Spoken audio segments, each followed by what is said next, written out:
Sixième planète du système solaire, Saturne est souvent la star des soirées d'observation astronomique proposées au grand public, et ce en grande partie grâce à ses anneaux spectaculaires, véritables merveilles de l'univers.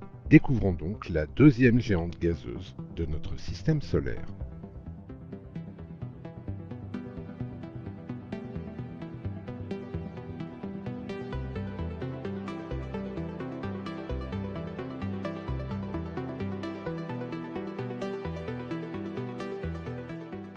Saturne est 9 fois plus grande que la Terre et orbite à une distance moyenne du Soleil d'1,4 milliard de kilomètres. Si la lumière du Soleil met environ 8 minutes à nous parvenir, elle en met 80 à atteindre Saturne.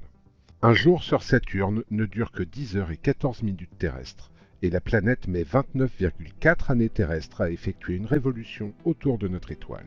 À l'instar de Jupiter, Saturne est gazeuse et ne possède pas à proprement parler de surface.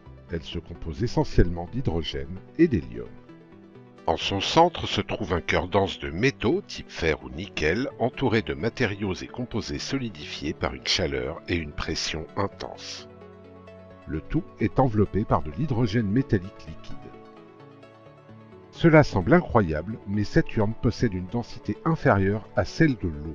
Imaginez une gigantesque baignoire, remplissez-la d'eau, posez Saturne dessus, et elle flottera. Les vents violents dominent la planète, atteignant 1800 km/h à l'équateur. À titre de comparaison, sur Terre, les vents les plus rapides enregistrés sont de 400 km/h. Mais ce qui vaut à Saturne le surnom de joyau du système solaire, ce sont évidemment ses anneaux. Si Jupiter, Uranus et Neptune en possèdent également, seuls ceux de Saturne sont visibles depuis la Terre, même à travers l'oculaire d'un télescope modeste. Les voir de ses propres yeux est une émotion gravée à jamais dans sa mémoire. Ces anneaux proviennent de résidus de comètes et astéroïdes broyés par la puissante gravité de la planète. Ils sont composés de milliards de débris de glace et de roches, certains de la taille d'une poussière, d'autres aussi grands que des montagnes. Les anneaux s'étendent jusqu'à 282 000 km autour de Saturne. Leur épaisseur est de seulement 10 mètres en moyenne. La plupart de ces anneaux sont proches les uns des autres, à l'exception d'un écart de 4700 km entre les anneaux A et B. Cet écart porte le nom de division de Cassini, d'après l'astronome Jean-Dominique Cassini, qui l'observa pour la première fois en 1675. Au compte de ses contributions à la science, il découvrit également 4 satellites saturniens, la grande tache rouge de Jupiter, et fut le premier à calculer précisément la distance entre la Terre et le Soleil.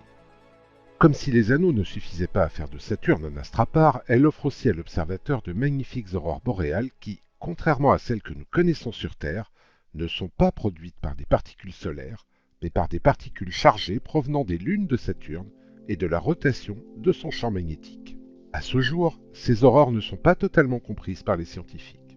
Et si nous n'avons pas encore, et c'est très volontaire, abordé le champ magnétique des planètes, nommé également magnétosphère, nous le ferons prochainement dans un des derniers épisodes consacrés au système solaire.